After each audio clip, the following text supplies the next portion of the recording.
Here we are. And Bob, it's good to see you. Hey, I'm here. It's good to see you too, Martin. Um, we're going to talk a little bit about leadership. Um, I just did my video lecture on transformational leadership, Right. and I mentioned your name. I can't Um, believe it. let's see. Let me fix something though, actually. Okay.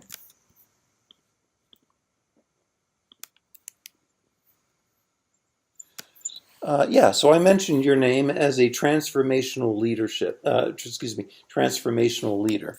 You and I have talked about this before when I talked to you about your own leadership style and your own Right. book, and we stuck a label on it. I let you know that there's this you have a specific type of leadership style that many people call transformational leadership. Like the name suggests, it's a style of leadership that is associated with some sort of major change in an organization. Things are Right. different. They were different before you got there, and now they're different after you left. And you changed the culture in a sense. You created some sort of lasting cultural change in a sense. Um, so, uh, so I want to get you to think about that a little bit. When did Now, it right occur? after this, I'm seeing you in both streams. I know. I actually noticed that too, and I don't know why that's happening. Seeing me in the small screen. I was seeing me in the small screen. Just Are you seeing me now? I'm seeing you in both the big screen and the little screen up in the upper right hand corner. That's. I'm not sure why it's doing that. I'm actually seeing you Yeah, I don't have to on the see big me. screen, Yeah. and myself on the small screen. So I think we're okay. Oh, okay. So, so when did it occur to you that this was a that? When did you kind of adopt your leadership style as a leadership style? Well, it wasn't. It really wasn't. Well, I'm going to adopt this style. It's through the years as a reporter, photographer, and a staff photographer. I had observed a lot of management leaders, so to speak, and a lot of negative type of management.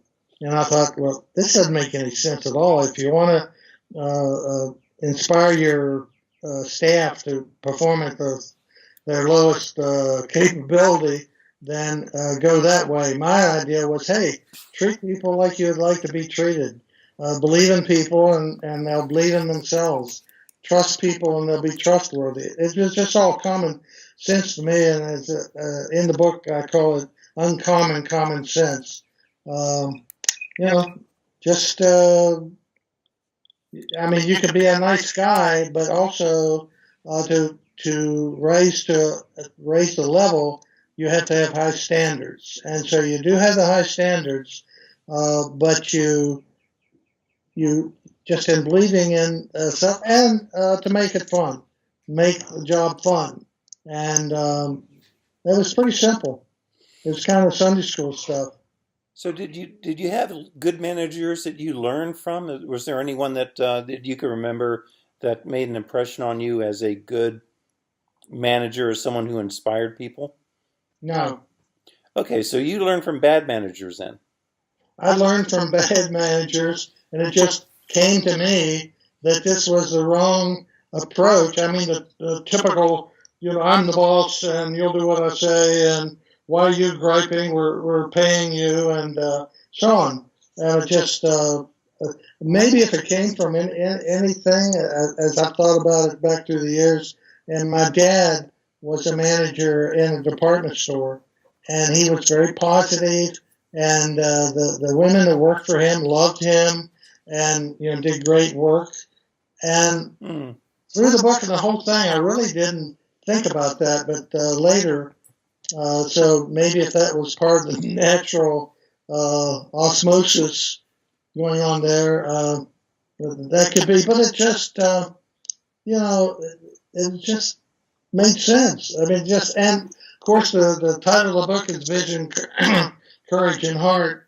And the idea of that is vision. To accomplish anything of note, you have to have a vision if you're going to, and you got to follow. And then courage has two meanings. One, you have to have the courage to believe in your staff, and that takes some courage.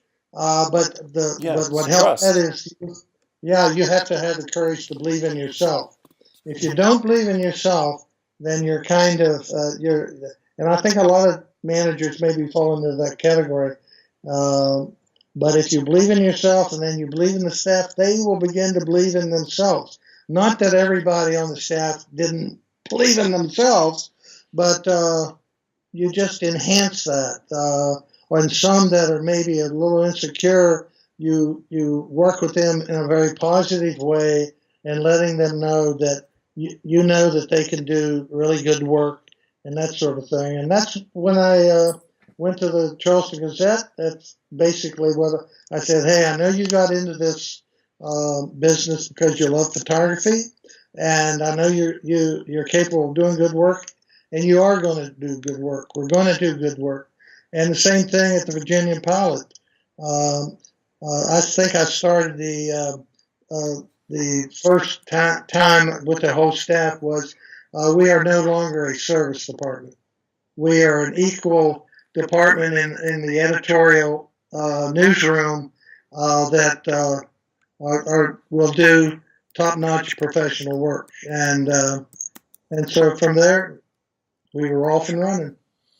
So you not only changed how you brought in a new manner of dealing with interacting with employees, Right. but you also redefined the employee's role, not to be one of servitude, but one of their position is we're peers to the newsroom. We're professionals. I treated them as professionals. I know you're going to be innovative. You're going to work hard. You're going to create something jump there. Sorry about that. I typed a little bit, and I'm sorry. That's okay. That's right next to the microphone, so you probably heard it. But I was just typing notes to myself because you talked about belief. And again, and actually I showed him the picture of you with the quote, "Believe in yourself, believe in others, and good photos will happen." And I think belief is just another way of talking about trust. Right. You trust you trust your staff, and then they'll be trustworthy. In some ways, it starts out with if you are going to create your own manager. You're a staffer, and you would like to have a certain kind of manager leader. Then it occurred to me is just treat people like you would like to be treated, and that's not a negative. That's just, hey, treat me like a human being. Treat me like you believe in me, and all that. So, and I know when I went to the Charleston Gazette from the Cincinnati Enquirer, and I had been a photographer, reporter photographer, staff photographer, and this was my first management job. I knew the editor of the paper was Don Marsh, and he told me, he said, "Bob, I don't know anything about photos. I don't know anything about layout, but I know we stink. I want you to fix it." So, hey, I had the magic wand put in my hand right there that, hey, fix it. And through the philosophy, people have asked me, well, how long did it take to turn things around? And only half kidding, like 15 minutes. Mm-hmm. And the same at the Virginia Pilot. Frank Caperton, when he hired me, it was to improve everything, improve the photography, improve the use, improve the design. And so part of being successful is picking the right boss. And I had two bosses that gave me great backing. And I'll give you a little story at the Gazette. I was making editorial or making design changes of the paper. I took an extra paper home and would begin marking it up before I went to work, and then there was an editor that was the most visually sophisticated, but a veteran, and I would talk to him about what we needed to change today or whatever, and he would go to the copy desk and the copy chief, who, of course, they did all the layouts. So that went on, and so eventually, that chief copy editor went to Don Marsh, pounded on his desk, and said, "Either it's Lynn or me." And Don Marsh looked up at him and said his name. Lynn is, well, he said, "Moo. Lynn isn't going anywhere."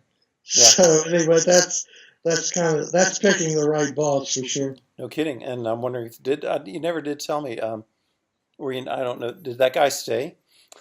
Did he leave like he threatened, or? Who? Don Marsh? No, the copy editor. Oh, I don't know. I mean, we tolerated each other. I think he just realized that.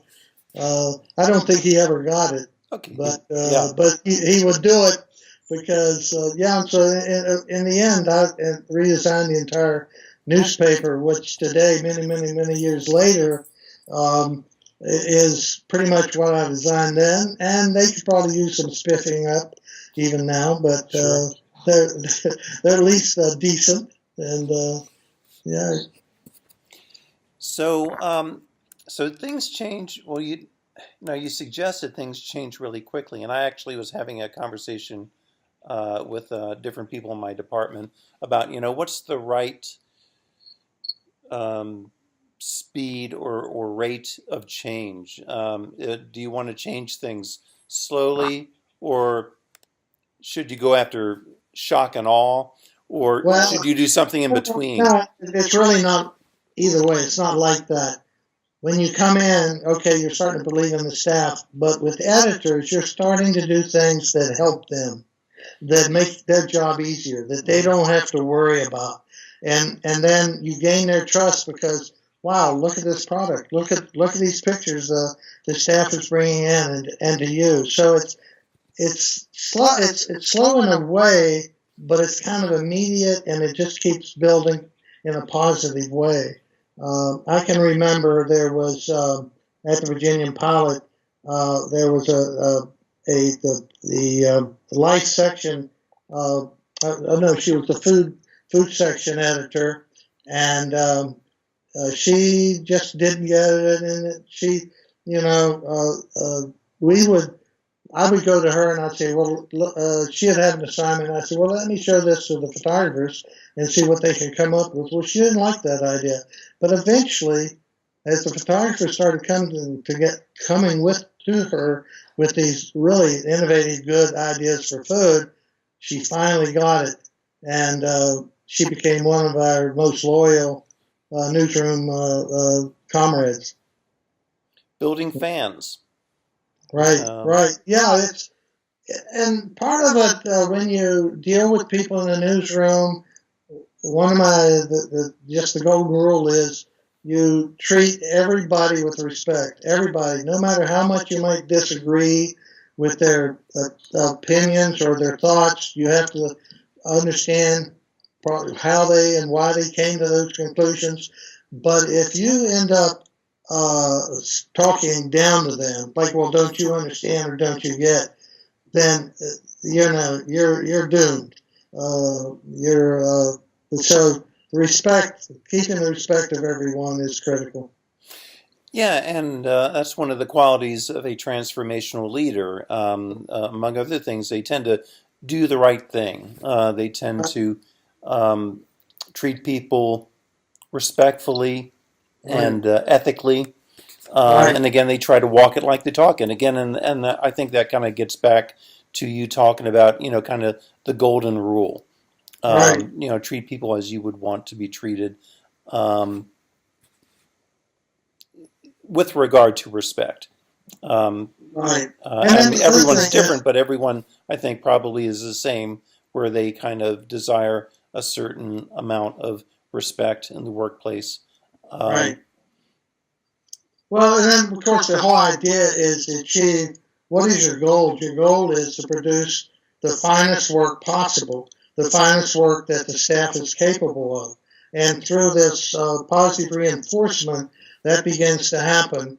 And I'll talk about my 1.2 point board that you're very familiar with. But at the Virginian Pilot, when photographers would come back and the picture would be published, and if it had that extra twist, it wasn't just a mugshot of the situation. It would go up on the board. I'd pin it up on the board, and it got to be the point that the photographers, when they walked out that door, they wanted those pictures to go up on the board. Mm-hmm. And as time went on, it didn't take long, but that board, which was an 8x4 board, would have maybe 15 to 20, even 25 pictures in a week going up on that board. And all I did is they're up there. I would with the China marker mark just underneath their credit line, just so people, okay, this is by Bill Tiernan, this is by Martin Smith-Rodden, and so on. So, and I think it was very effective. And through the years, I always felt that if we took the board away, it would almost like stop the heart of the of the photo department, because it set the standards. In other words, it itself said, hey, what gets up there? These are pictures that people took chances with, made interesting. And the 1.2 point thing, a 1 point picture is when a photographer sees a great situation and shoots a shot that is great. Well, that's expected. It was a great situation. The 2 point is when a photographer goes to an assignment and it's like, oh my God, there's nothing here. There's nothing visual. But that photographer, through persistence and mental toughness, comes up with a really, really good picture. And that's what the good staff people are doing. Your really good photographers are shooting a lot of 2 point pictures. And so anyway, that was part of the success story. Well, when I talk about the transformational leader, there's two other qualities that we talk about. One is that, first and foremost, a transformational leader inspires people to achieve. But they also intellectually stimulate employees. They light up the imaginations of the staffers in such a way to achieve. And the board, I think, probably really gets at both of those things. The board was, kind of a hurdle that people could shoot for, and again to get on the board and to get that kind of recognition was kind of an accomplishment in and of itself. Absolutely, and the thing, it wasn't just the board. There's a lot of verbal reinforcement, like, "Hey, great shot, way to go, nice effort." It's just you keep things positive. Hey, the staff, hey, they're feeling good. They're doing good work. The person running the photo department is appreciating them, and everybody's happy. So that's in the end what you're trying to do. I guess the bottom line and the key is motivation, positive motivation. That's what a transformational leader does, and anyway. Another quality of a transformational leader is showing concern for employees' well-being, just caring about people, which I think is certainly manifest in how you manage and lead with respect, and it's genuine and authentic. I don't know if you talk about it a little bit in your book here and there about ways that I think you did care and do care about the people that you work with. I don't know if you have anything that comes to mind that you want to share. No, yeah, I had something in mind.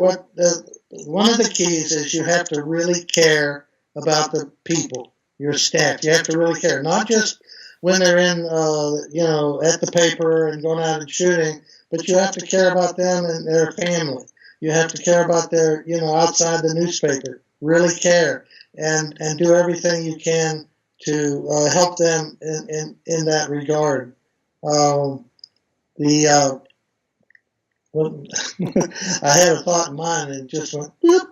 But in caring, on scheduling, I was very diligent about putting together a schedule that made it fair for everyone. And but if people needed time off or this, that, and the other, and there's one story in the paper, this is a pretty extreme story as far as Michelle McDonald who was a wonderful photographer for the Pilot and is now working for the Portland Oregonian. But her mother was dying, and she was from the Boston area in Massachusetts. And myself and the photo department, photo department manager, Bill Abigelli, we told her, go home, be with your mother. And actually, the newsroom didn't even know she was gone because the photo department was way back in one end of the building.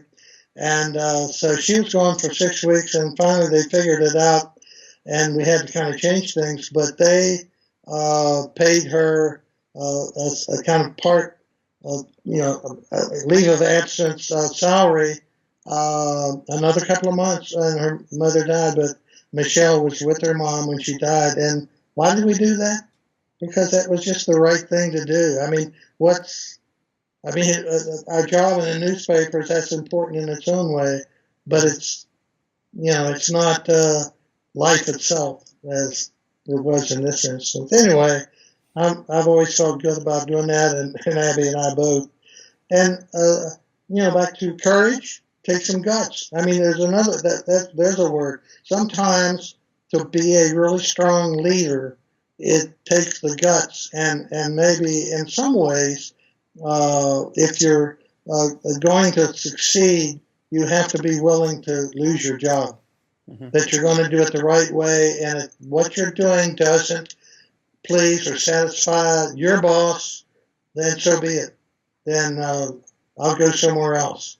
I know when Frank Caperton, the executive editor of the Virginia Pilot, when I went down to interview, he had called me at the Gazette, and eventually we got together, and I went down, and it was an interesting interviewing situation. He had rented a room in a motel downtown for us to just go to and talk, and we did, and exchanged ideas and our philosophies and all like that. And we were really on the same page almost every step of the way. And as we left the building to head to the newspaper, we were walking across the parking lot, and I was moved to say, just kind of like out of the blue, I said, Frank, there's one thing I want you to understand. When it comes to the job I do, the first person I'm wanting to satisfy is not you. It's going to be me. But I hope in satisfying me, you will be happy and satisfied. So in a way, that's kind of I think that's an attitude that is key to doing a job. Sure. Yeah. So. Well, one other thing I wanted to mention, because as you know, I use this book in some of my instruction, my classroom instruction. I actually, in my video lecture, I read a little bit out of your book to the for the lecture. It's the chapter that you have on motivating. And undeniably, you happened to be in news organizations during the during the highlight or one of the peak periods of the print journalism. Looking back, calling it in those golden years. Yeah, and people always are kind of talking about the golden years. But I am actually teaching people who are going to live beyond that and be working in new media Right, and digital media. Do you right. see any difference in the approaches between No, motivating a staff of visual no, journalists, either in print or digital? no, I don't. I think the basic, what I hope is one of the strength of the book, it's kind of universal. I mean, it could be for the old photo department newsroom situation. It could be for somebody that's running a shoe factory. It could be for anybody. And if, as far as the new day, still, it's all about motivation. Still, you want the best work out of people no matter what. So I think it's still, I think it will go on. And hopefully, Okay. uh, That pretty much covers a lot of the things that I wanted to talk about. Again, um, I transformational leadership is a very big topic in leadership science, I guess, or organizational psychology. right. And you're the only transformational leader I know. It was really important to talk to you. Is there anything that is there Yeah, anything that there's you one wanted to thing. share? The book is the book is vision, courage, and heart. We haven't talked about heart, and the reason heart's there is because I mean you have to have a heart to really care and believe and trust your staff, but also the people that you hire. You want them to be people that people of good heart, people that care about other people, and that's the kind of people I was fortunate enough to be able to hire, and it was wonderful. I mean, the whole thing.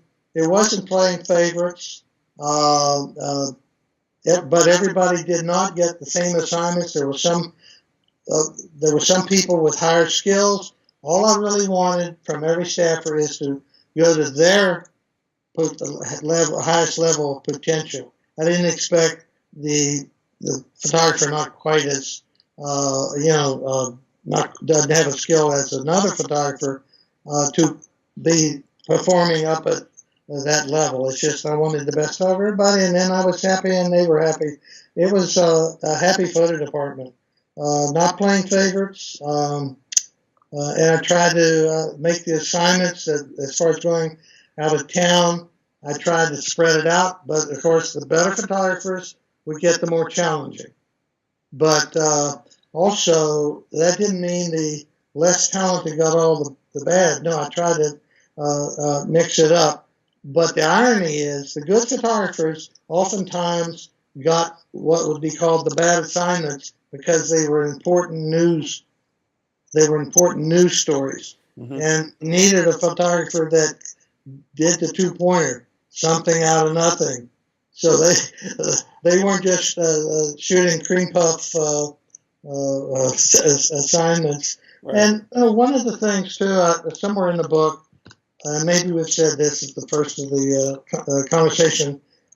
I'm not sure, but it's maybe the bottom line is, for God's sake, just do the right thing. Hmm. Nice. It's great to have a vision. It's great to um, lead with a strong personality, I guess. But at the end of the day, you have to be a good human being. Absolutely. I mean, yeah. And a lot of, my sense is a lot of people, okay, they're working, they're staffers or whatever, and they're getting into management, and their boss was one of these tough drill sergeant, no nonsense type of bosses, and then now they're a boss, and they go, well, I guess way, that's the way to be a boss. You have to be that. Hmm. And the book is about saying to the people, the new people, somebody is, don't go to that dark drill sergeant side. Come to the light. Come to believing in yourself. Come to, so that's really who the book is for. The people that, now there are people over here on the dark side that could never, follow this and do it this way. It's just not in them. It's just not in them. And but there's the people in the middle, and of course there's people over on the light side that there's there's some around the country that do do it in a positive way, but it's not as prevalent as I guess it should be. Indeed. Indeed. All right. Well, All right. Bob, thank you so much for doing this. I want to go ahead and shut off the recorder and Well, tell the students bye. well, I've really enjoyed it, and say hello, students. All right. Believe in yourself. Great.